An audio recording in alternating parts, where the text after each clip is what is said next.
The narcissist mother who envies her daughter. Hello, I'm H.G. Tudor. Envy is a narcissistic trait. Envy means coveting or wanting something that somebody else has.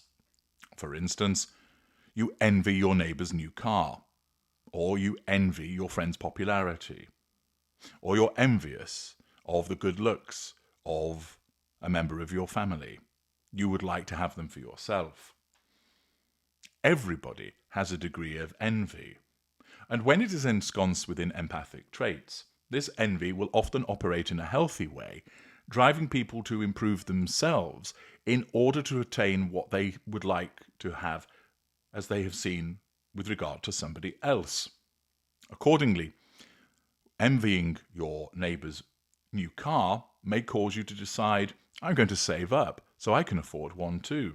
Or I'm going to look for a better job so I can afford such a car.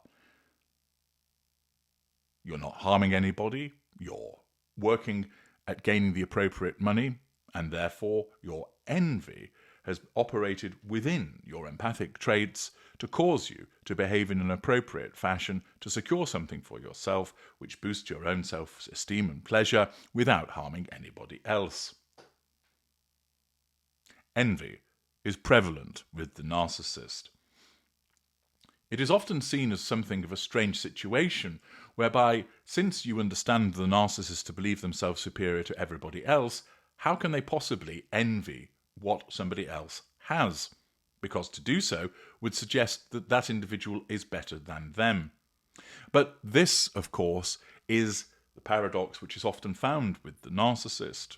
The narcissist does indeed believe that they are superior, that they are special.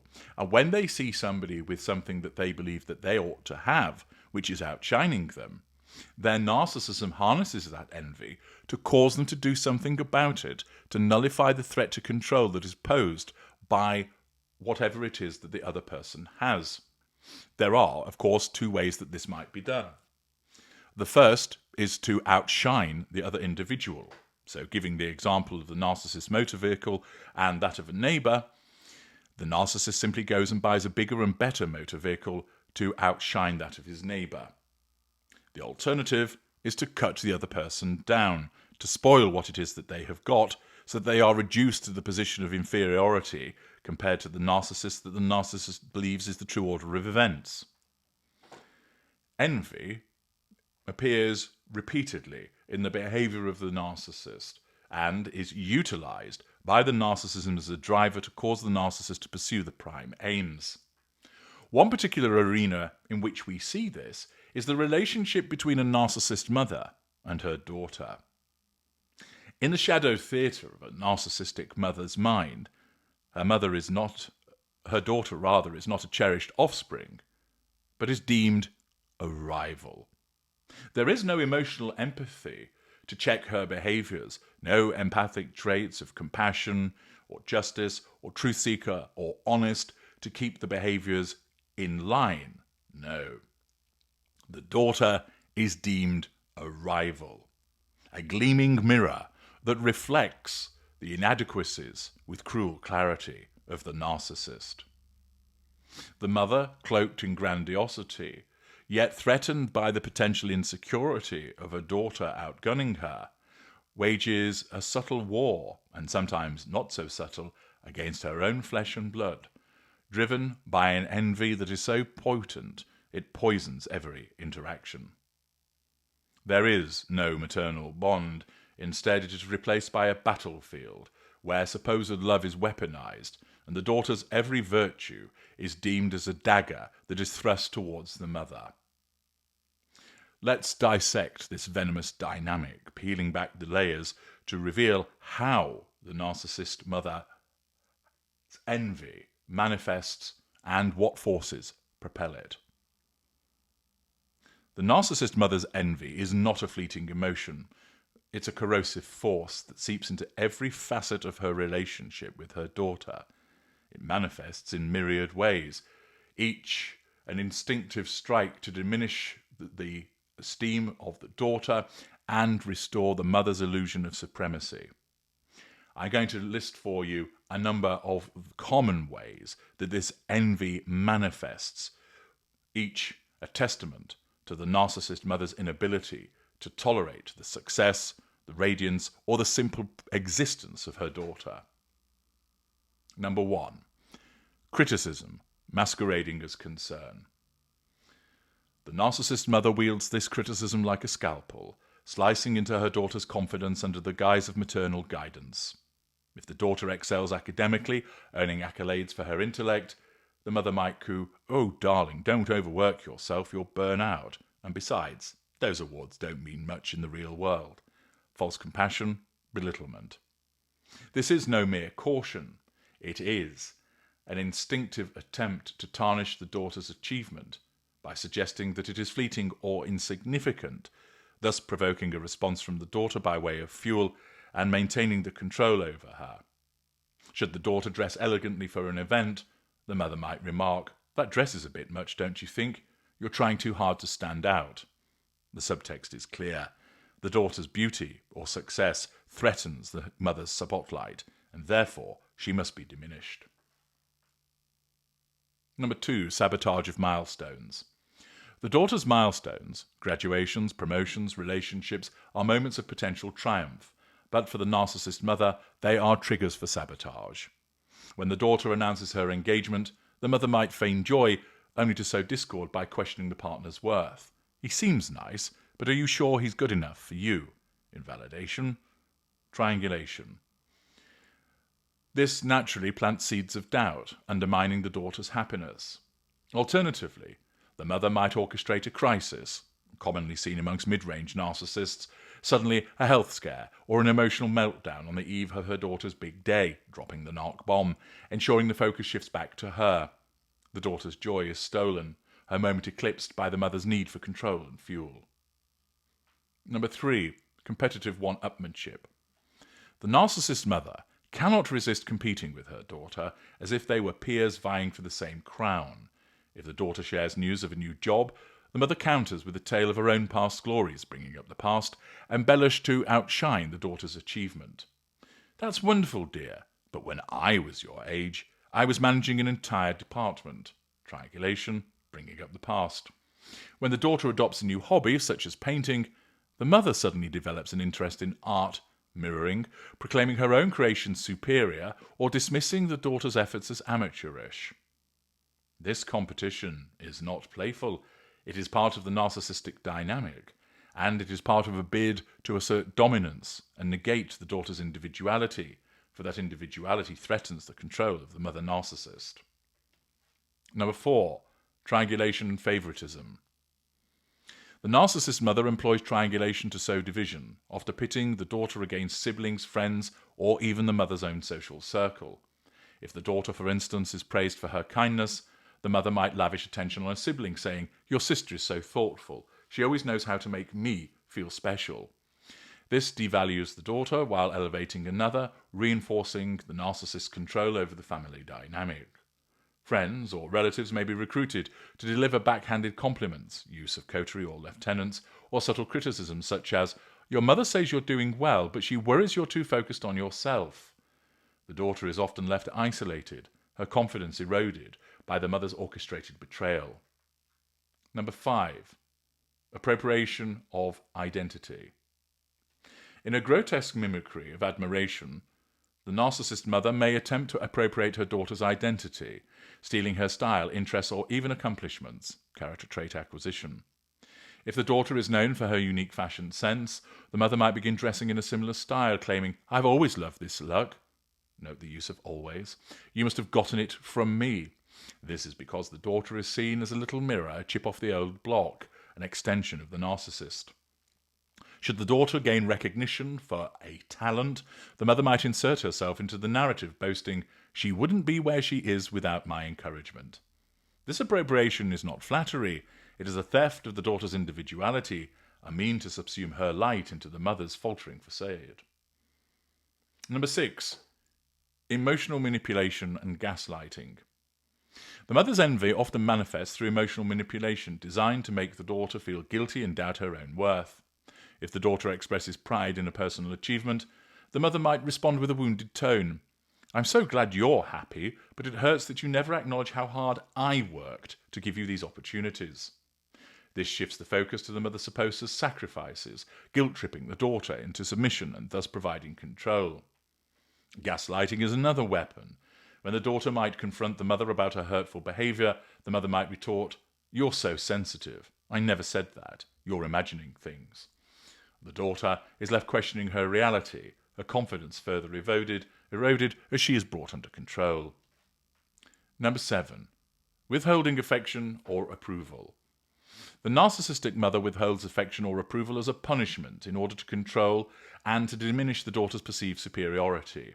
When the daughter shines, perhaps by winning a scholarship or receiving public praise, which of course threatens the narcissist's need for control, the mother's response is a tepid and a curt, "That's nice," delivered with a cold smile. Conversely, when the daughter falters, the mother may shower her with false sympathy, relishing the opportunity to feel superior. This conditional love, in inverted commas, keeps the daughter in a constant state of striving, desperate for the approval that will never come, since the mother's envy of her daughter can never allow it. 8. Public humiliation. In public settings, the mother's envy may erupt as humiliation, designed to dim the daughter's light before others. At a family gathering, she might recount an embarrassing story from the daughter's childhood, humiliation, bringing up the past, framing it as cute, but ensuring it undermines her credibility. If the daughter speaks confidently, the mother might interrupt, lack of boundary recognition, with a dismissive laugh, saying, "Oh, she always," note the use of always, exaggerates. These public jabs are instinctively issued, reinforcing the mother's dominance while ensuring the daughter feels diminished in the eyes of others. It allows the control of the daughter and the third parties. Number 9. Exploitation of vulnerabilities. The narcissist mother has an uncanny ability to exploit her daughter's vulnerabilities, using them as ammunition to fuel her envy-driven attacks. If the daughter struggles with self-esteem, the narcissist might comment on her appearance, saying, "You'd look so much prettier if you just tried a bit harder." If the daughter confides about a personal fear, such as rejection, the mother will invariably weaponize it, warning, "You need to be careful. People might not like you if you keep acting that way." This exploitation, the utilization of a vulnerability against the victim, is a common narcissistic manipulation and is utilized to keep the daughter off balance, her insecurities magnified by the mother's instinctive cruelty. 10. Projection of insecurities. The mother projects her own insecurities onto her daughter, accusing her of traits or behaviors that reflect the mother's own behaviors. If the mother, for instance, feels unattractive, she might accuse the daughter of being vain or overly concerned with her looks. If the mother feels unaccomplished, she might label the daughter as arrogant for pursuing ambitious goals.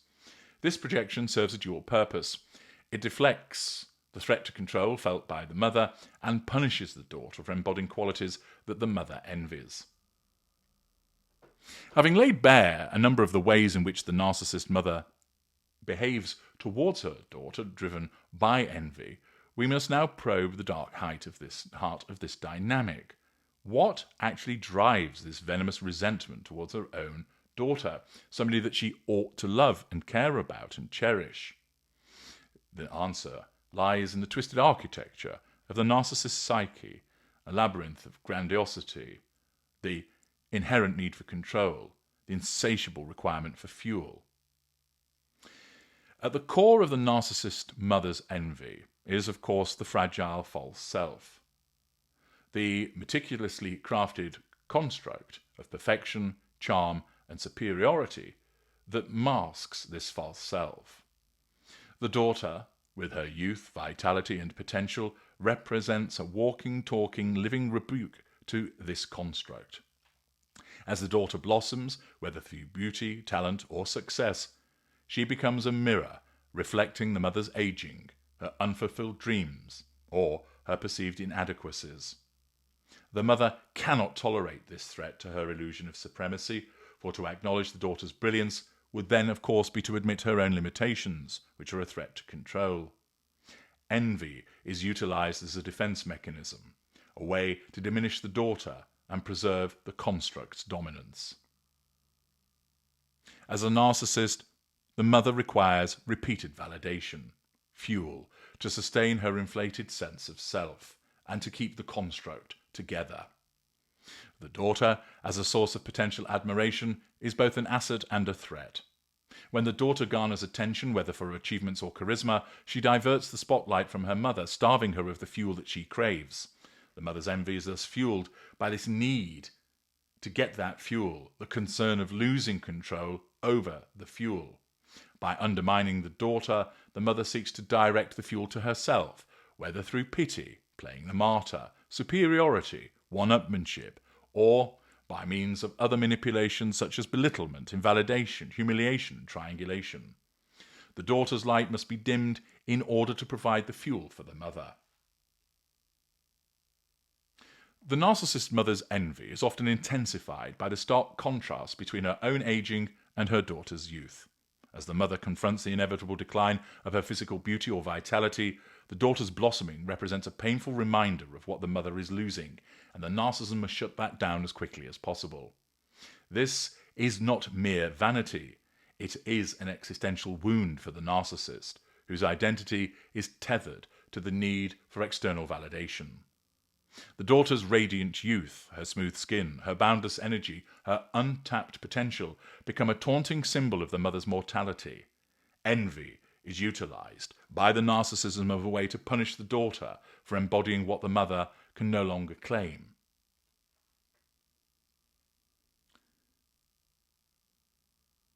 The mother is likely to have been devalued by her own parents, partners, or society in the creation of her as a narcissist. This leaves a gnawing sense of unworthiness, which of course the narcissism must obliterate and hide.